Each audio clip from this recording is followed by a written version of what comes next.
हंस रहे हो तो रोना। अब जो नहीं जानते, अभी से मेरा चैनल है, उसके ऊपर ओके करो, सब्सक्राइब करो और मेरे से जुड़े रहो। की उमापति महादेव की, भागवत महापुराण की, गौ मात की, पधारे हुए सभी भक्तों की, सभी कार्यकर्ताओं की, आयोजक कर्ताओं की राधे राधे राधे राधे।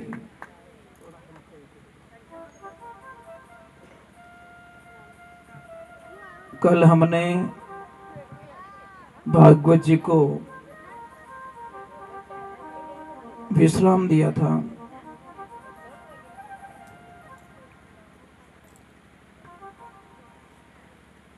भगवान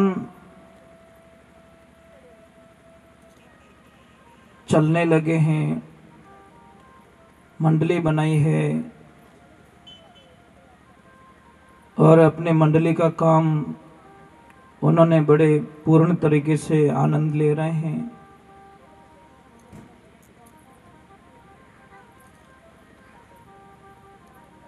भगवान ने पूतना का वध किया, भगवान ने षटकासुर का वध किया,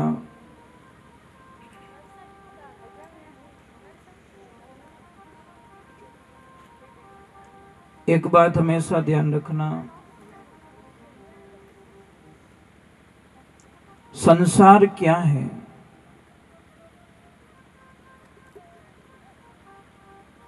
संसार के हमेशा दो शब्द रहते हैं, मतलब प्लस और माइनस।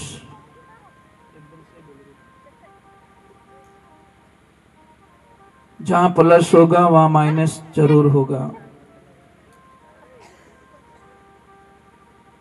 संसार में ये आते हैं कि जहां सुख है वहां दुख जरूर होगा,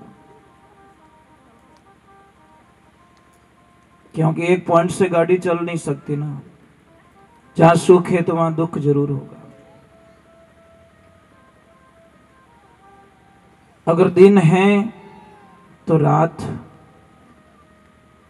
जरूर होगी। अगर आप हंस रहे हो तो रोना। कभी भी अपने मारवाड़ी में देख जो, कोई भी ज्यादा हंसे न, टाबर रहे हो चाहे कोई भी, आप अभी ने कहें कि इतो मत हंस, अब रोना स्टार्ट हो जी। मतलब अभी तुम घड़ी पलक पहले तो थोड़ा हंस रहा है और अभी थोड़ा कहीं कहीं देखना हंसते हंसते से प्रक्रिया रोने की स्टार्ट हो जाती है। ये संसार में होगा, ऐसा होगा, आप कल्पना मत कीजिए। अगर आपका मित्र है तो आपके दुश्मन भी है, 100% है कोई न कोई दुश्मन। अगर आप अमीर हो तो दुनिया में गरीब भी बहुत बैठे हैं। एक जैसी परिस्थिति आपको कभी नहीं मिलेगी। एक बात ऐसी है, जो परे हैं दुनिया से, सबके विलोम शब्द है, मतलब विपरीत शब्द। एक बात बता दी, आनंद का, आनंद का विपरीत शब्द बताओ कोई। आनंद का शब्द है ही नहीं। आनंद से परमानंद बनेगा, परमानंद से ब्रह्मानंद बन जाएगा, परंतु उसके विपरीत जो आनंद की दिशा में जाए। तो भगवान प्रकट हुए तो सबको आनंद हुआ है। क्या हुआ? आनंद, परमानंद, ब्रह्मानंद। भगवान ने पूतना का वध किया। एक बात हमेशा ध्यान रखना, मंदिर बनाना कोई बड़ी बात नहीं है। 2 करोड़ 5 करोड़ 7 करोड़ लगा पे कि लोग मंदिर बना देते हैं, पर अंदर पूजा कर रहे हो कि नहीं कर रहे हो वो बहुत बड़ी बात है। और हमने कई जगह देखा मंदिर की प्रतिष्ठा नहीं होती, नहीं, उससे पहले लोग क्या करते हैं, वो ऑटोमेटिक घंटी है, बाजा है, उसका ऑर्डर दे देते हैं।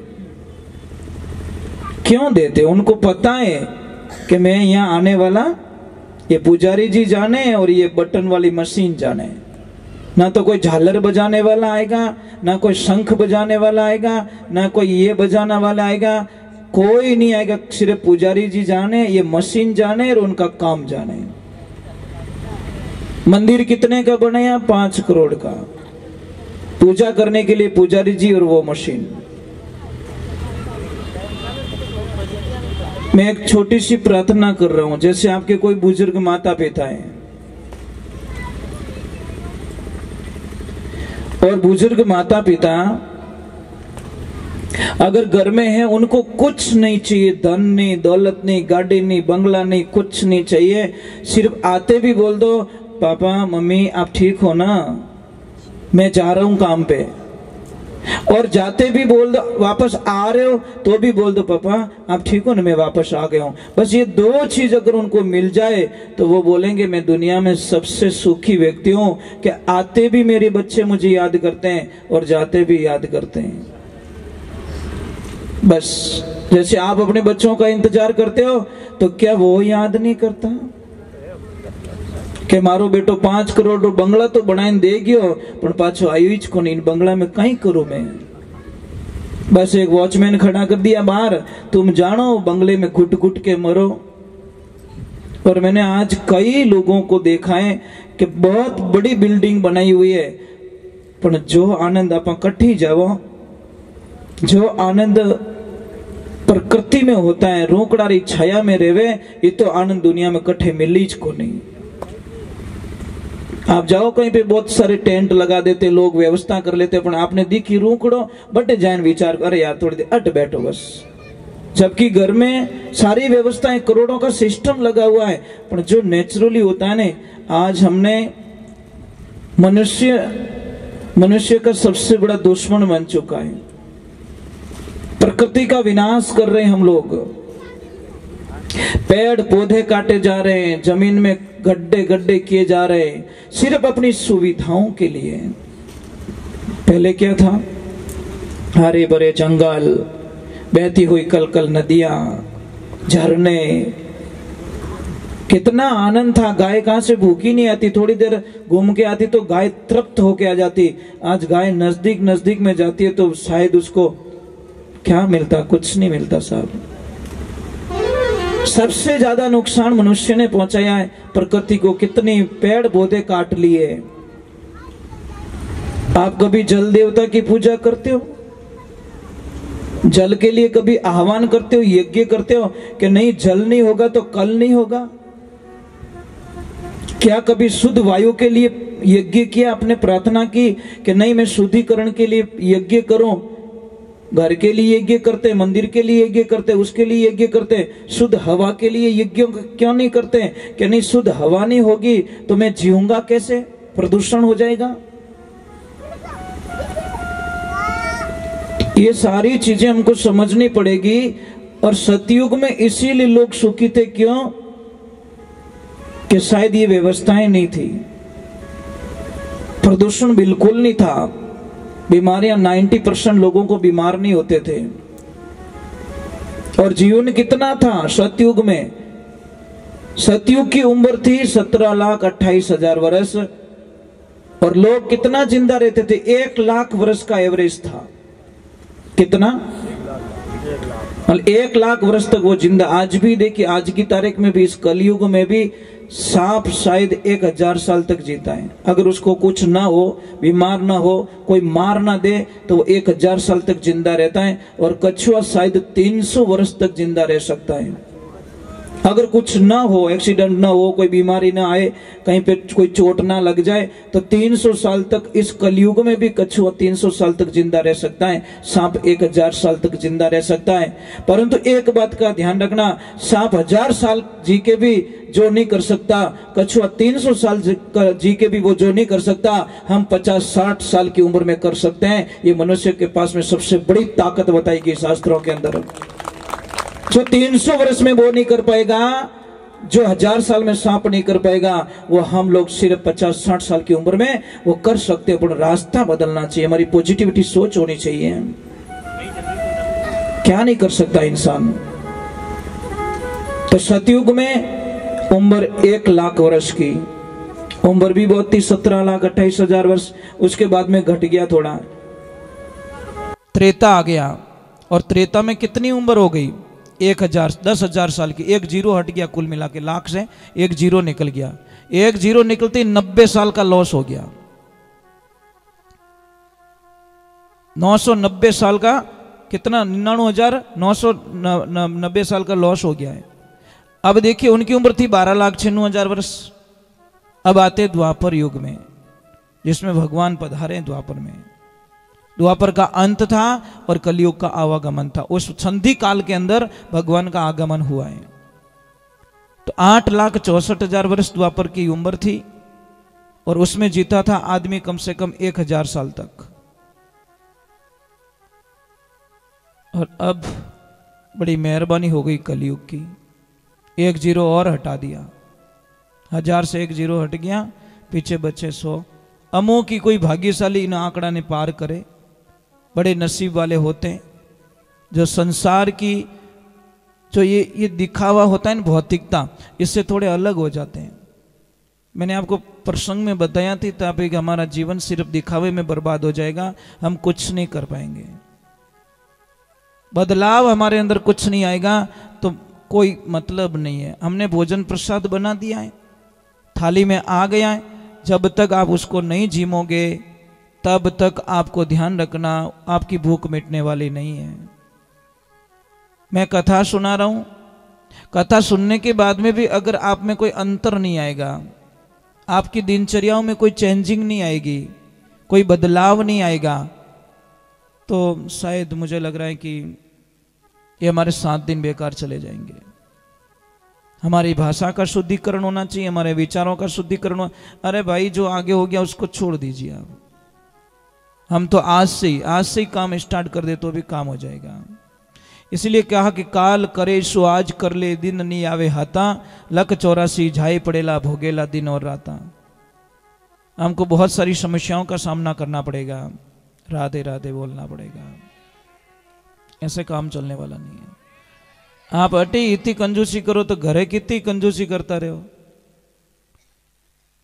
अच्छा घरे कौन कौन बोलो राधे राधे के अटी मेल जाओ बाप जी रेटे अटू लियो और बट मेल तो बाप जी अटी छोको आगो मारू को उपड़े नहीं हो तो राधे राधे भारी गुणो नाम कहीं वारे कृष्णा वाह। टाबर फेल की कर रहे स्कूल में पढ़े जीते याद रखे गेट में यहाँ भूल जाए पछे परीक्षा में लावे बढ़िया नंबर। वही हिसाब है महाराज, अपनी जिंदगी रो वही हिसाब है कि आप याद है तो आबाद है और भूल गया तो बर्बाद है। बस ये सूत्र याद रखो, याद है तो आनंदी आनंद और भूल गए तो बर्बाद हो जाएंगे। करोगे वाह बढ़िया बढ़िया, कभी लड़ाई तो नहीं करोगे वाह। भाई इस जबान को झगड़ा करने के लिए तो नहीं दिया। इन काम में अच्छो बोलनो, मीठो बोलनो, बढ़िया बोलनो। जबान और दांत के बीच में थोड़ा कुछ कहा सुनी हो गई। जबान ने दांतों से कहा कि भाई तुम 3200 मेरी लाज रखना, तो दांतों ने बोला हम कैसे लाज रखें कि मैं जब मैं बोलूं बाहर निकलूं और आप ऐसे हो गए जॉइंट हो गए तो मैं आधी बार आधी अंदर रह जाऊंगी, काट दोगे मुझे। दांतों ने हंस के जवाब दिया कि भाई थारी लाज तो मैं रोज ही रखा पर मारी लाज तू राख जे। कि कैसे कि लपड़ लपड़ करे तू, गालियां बोले तू, खराब बोले तू और बोल ऑफिस में बैठ जान कि गुस्सा मुक्को ठोके 3200 नहीं बाहर कटा दे। ये जबान जन्म से होती है, दांत बाद में आते हैं। जन्म से लगाकर एंड तक जबान साथ में रहती क्योंकि लचीली है। और दांत शायद मन लागे अंतिम स्टेशन माते पाछे आपकी रवानगी कर ले। आवी 2-3 शायद 12 महीना 2 साल में आना स्टार्ट होते हैं और शायद अंतिम स्टेशन पे जब जाते हैं वापस आया ज्यों पाछा कर दे भगवान, दांत पाछा ले ले के बस ये तेरे पास थे ही नहीं, आया तब नहीं था, अब जा रहा है तो ये भी तेरे पास रहने वाला नहीं है। तो जिंदगी में ध्यान रखें, हमको अच्छा रहना, बढ़िया बोलना, मीठा बोलना है। राधे राधे। थोड़ा जोर से भाई, 2 दिन तो परेशान और करूंगा।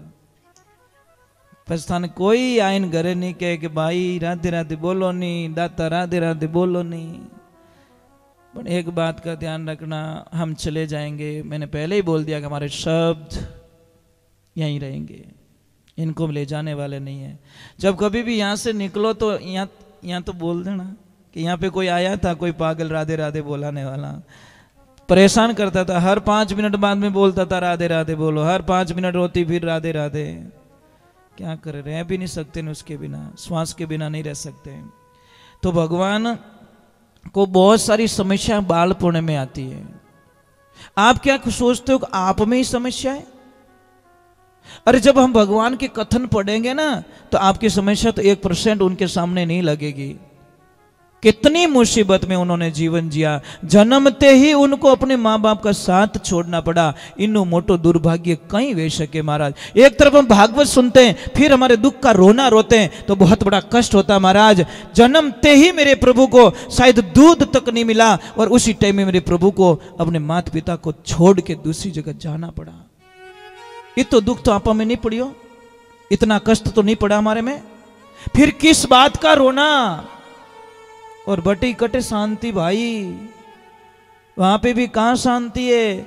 रास्ते में भी बड़ी मुश्किल से रास्ता मिलता है, अंधेरी रात होती है, फिर जाते हैं भगवान, वहां पे भी कहां शांति है?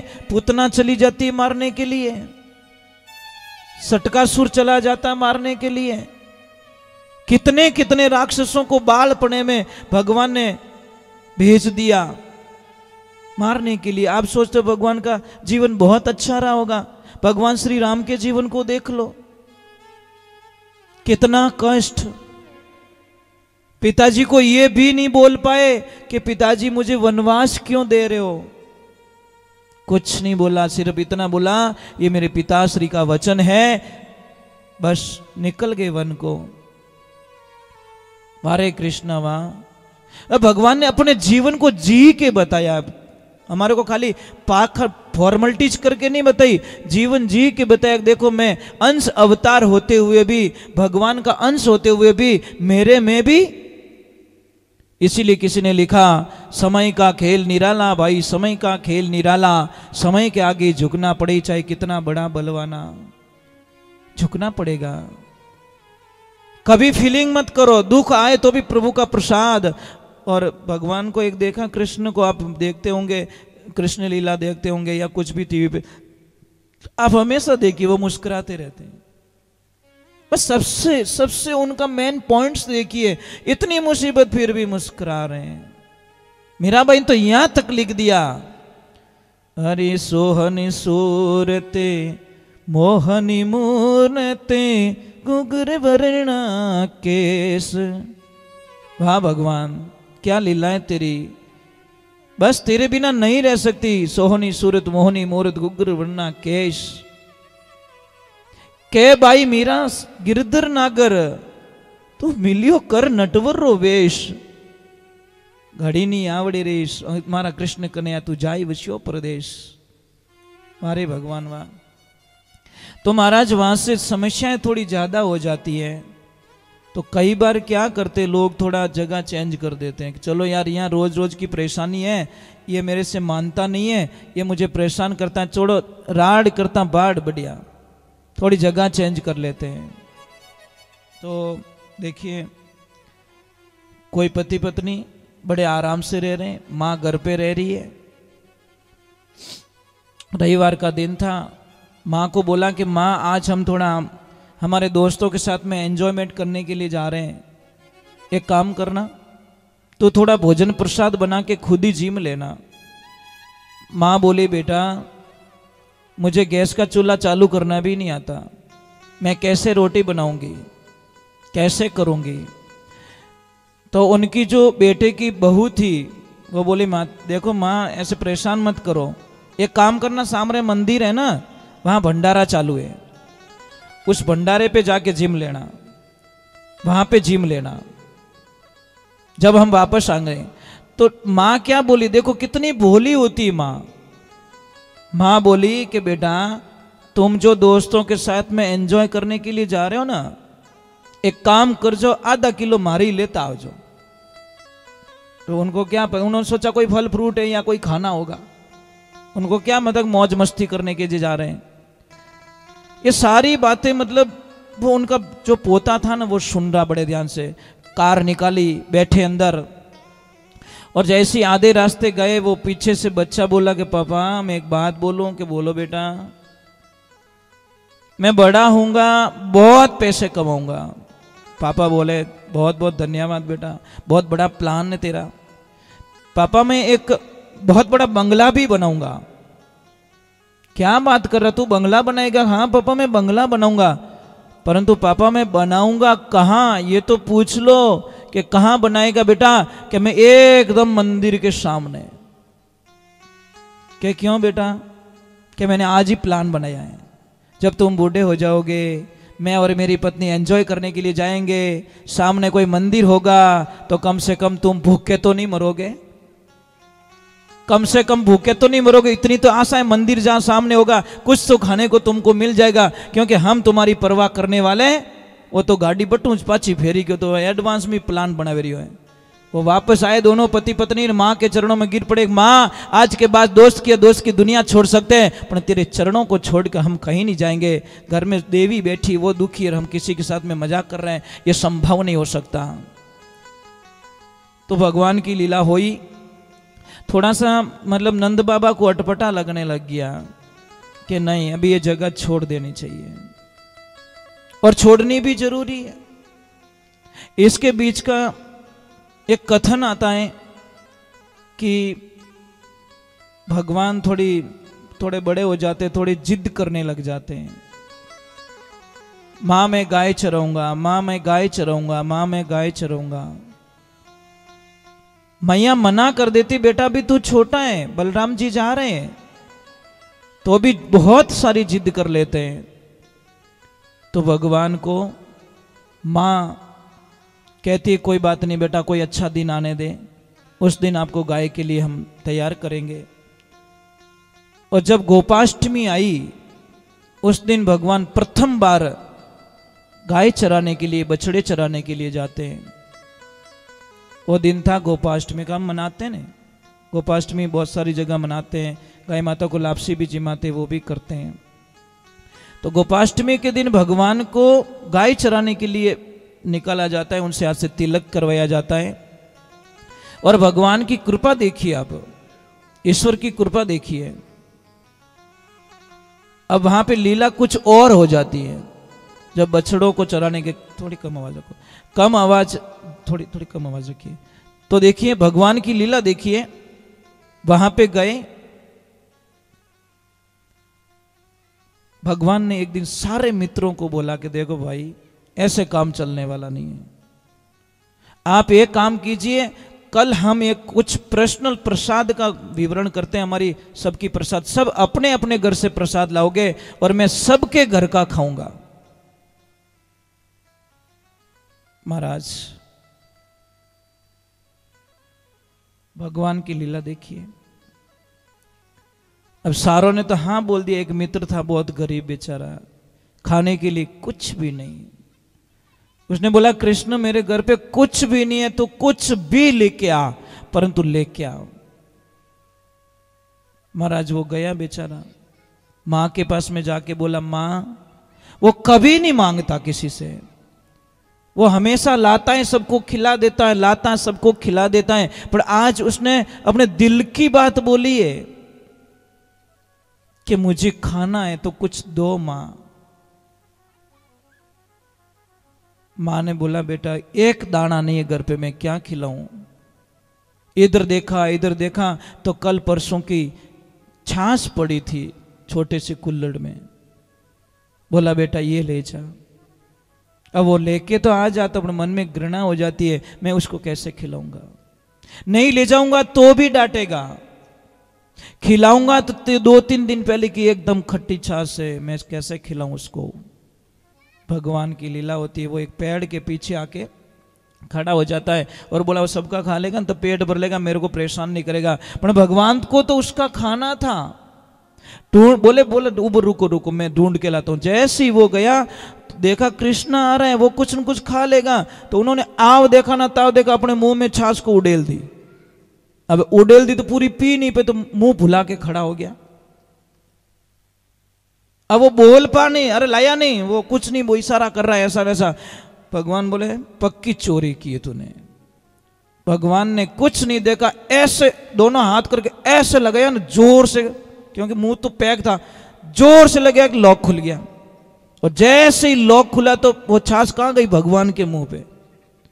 और जैसे ही भगवान के मुंह पे गई, बोले वाह वाह वाह वाह, क्या आनंद आया, क्या प्रसाद लेके घूम रहा है, चोरी चोरी अकेले खा रहा है। ये सारा दृश्य देख दिया ब्रह्मा जी ने, और ब्रह्मा जी को घृणा हो गई कि ये भगवान नहीं हो सकता, ये भगवान हो ही नहीं सकता। मैंने तो भगवान के दर्शन अलग रूप में किए थे, लगता तो वैसा ही है, पर ये नहीं हो सकता, ये भगवान नहीं है। क्योंकि जब जन्म हुआ था मैं गया था, अवतार हुए थे मैं गया था, मथुरा गया था, मैंने भी फूल बरसाए थे, दर्शन किए थे, परंतु मुझे शंका हो रही है ये भगवान हो ही नहीं सकते, ये मेरे नारायण नहीं हो सकते। ब्रह्मा जी को शंका हो गई। तो अब देखो ग्वाल बाल सब गैया चरा रहे हैं, कोई क्या कर रहा है, कोई क्या कर रहा है। वहीं पे एक कथन आ रहा है, देखिए तो थोड़ा गुणगान कर देते हैं।